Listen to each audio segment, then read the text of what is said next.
வணக்கம் மக்களே. டெல்லி ஜந்தர் மண்டல்ல காக்ரோச் ஜனதா பார்ட்டியும் பல்லாயிரக்கணக்கான மாணவர்களும் சேர்ந்து அமைதியான முறையில போராட்டம் பண்ணி பார்லிமெண்ட்டை நோக்கி நடைப்பயணமா போயிருந்திருக்காங்க.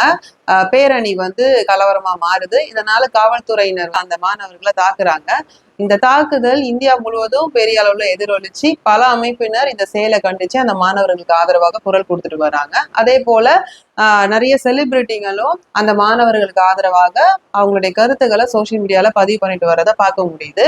கோவால பாதிக்கப்பட்ட அந்த மாணவர்களுக்காக மெழுகுவத்தி ஏந்தி பொதுமக்கள் போராட்டம் பண்ணிட்டு வராங்க. இப்ப இந்த போராட்டம் எதுக்குன்றது எல்லாருக்குமே தெரியும். நீட் தேர்வுல முறைகேடு நடந்திருக்கு. கொஸ்டின் பேப்பர் லீக் ஆயிருந்திருக்கு. நீட் தேர்வுல தேர்ச்சி பெறாத மாணவர்கள் சிலர் மாச்சிருந்திருக்காங்க.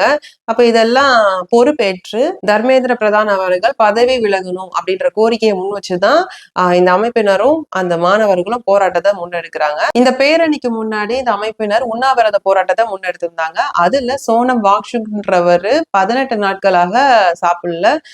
அவருடைய உடல்நிலையும் சரியில்லாம போயிடுச்சு. இதனால பல அமைப்பினர் வந்து மத்திய அரசுக்கு அழுத்தத்தை கொடுத்தாங்க. நீங்க வந்து பேச்சுவார்த்தை நடத்தி அவங்க என்ன கோரிக்கை வைக்கிறாங்களோ அதை வந்து நிறைவேற்றுங்கன்னு.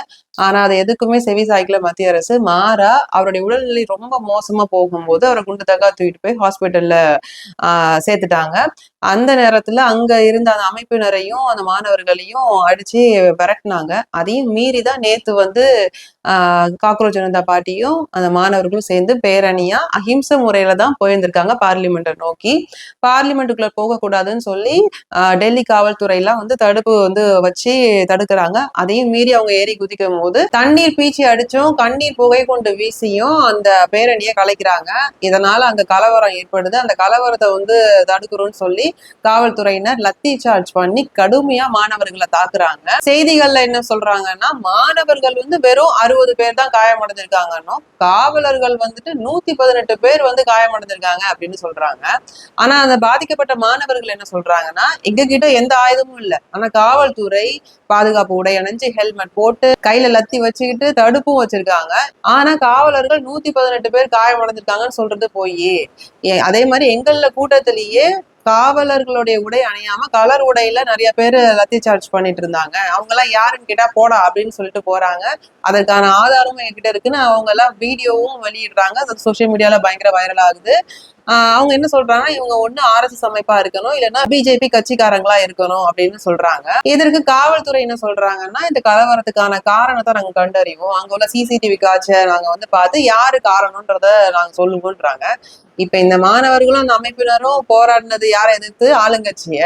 ஆனா ஆளுங்கட்சிக்கு ஆதரவா தான் டெல்லி காவல்துறை செயல்பட்டு வருது.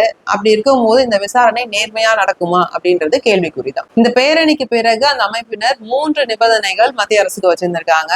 ஒன்று, தர்மேந்திர பிரதான் அவர்கள் பதவி விலகணும். இரண்டாவது, நீட் தேர்வுல தோல்வி அடைஞ்சதுனால மாச்சிக்கிட்ட மாணவர்களுடைய குடும்பத்தாருக்கு 1 கோடி ரூபாய் இழப்பீடு வழங்கணும். மூன்றாவது, நேற்று பேரணி அப்ப மாணவர்களை தாக்கியிருக்காங்க, அவங்களுக்கான நீதி வழங்கணும் அப்படின்னு சொல்லி நிபந்தனைகள் வச்சிருக்காங்க. இதற்கு மத்திய அரசு செவி சாய்க்காததுனால அந்த அமைப்பினர் இன்னைக்கும் போராட்டத்தை முன்னெடுக்கிறாங்க. இதனுடைய எதிரொலி பார்லிமெண்ட்ல எதிர்கட்சி எல்லாம் ஆளுங்கட்சியை நோக்கி கேள்வி எழுப்புறாங்க. அதற்கு பதில் சொல்ல முடியாம இன்னைக்கு பார்லிமெண்டே 2 தடவை ஒத்தி வச்சிருக்காங்க. அப்புறம் ஒரு வழியா மோடிஜி அவர்கள் அவர் அறிக்கையை வெளியிட்டு இருக்காரு. என்னதுன்னா நீட் தேர்வுல முறைகேடுக்கு உட்பட்டவங்க மேல கடுமையான நடவடிக்கை எடுக்கப்படும். இதுக்கப்புறம் இந்த மாதிரியான முறைகேடுகள் நடக்காம நான் உத்தரவாதம் கொடுக்குறேன். மாணவர்கள் தான் எங்களுக்கு முக்கியம். இதனால மறுபடியும் நாங்க நீட் தேர்வை வந்து வச்சு உடனடியா ரிசல்ட்டை கொடுப்போம், தாமதம் இல்லாம அப்படின்னு வந்து சொல்லியிருக்காரு. ஒரு முக்கியமான விஷயத்த இந்த நேரத்துல பகிர்ந்துக்கணும்னு நினைக்கிறேன். நேத்து அந்த போராட்டத்துல கலந்துக்கிட்டு தமிழ்நாட்டை சேர்ந்த மாணவர்கள் வந்து வீடியோ பதிவு போடுறாங்க. ஏன் CM விஜய் அவர்கள் எங்களுக்கு ஆதரவாக குரல் கொடுக்கல அப்படின்னு கேள்வி எழுப்பியிருக்காங்க. அதாவது சோனம் வாங்சுக் அவர்களுடைய இன்ஸ்பிரேஷனல் ஸ்டோரியை தான் ஹிந்தில 3 Idiotsன்ற மூவி எடுக்கிறாங்க. அதோடைய தமிழ் வெர்ஷன் தான் நண்பன். நண்பன்ல CM விஜய் அவர்கள் நடிச்சிருக்காரு. அந்த படத்துடைய கருவே என்ன அப்படின்னா, மனப்பாடம் பண்ணி படிக்கிறது கல்வி இல்ல, புரிதலோட செயல்முறையோட கத்துக்கிறது தான் கல்வி அப்படின்றது தான். அப்போ சினிமால விழிப்புணர்வு ஏற்படுத்தின விஜய் அவர்கள் இப்ப தமிழ்நாட்டுடைய CM பாஜக வந்து கொள்கை எதிரியா எடுத்திருக்காரு. அப்ப ஏன் இந்த விஷயத்துக்கு எங்களுக்கு ஆதரவா அவங்க குரல் கொடுக்கலன்னு கேள்வி எழுப்பியிருக்காங்க. இது நியாயமான கேள்வி தானேங்க.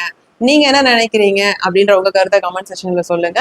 மீண்டும் ஒரு காணொலியில் நான் உங்களை சந்திக்கிறேன். உங்களிடமிருந்து விடைபெறுவது நான் உங்கள் கமலி.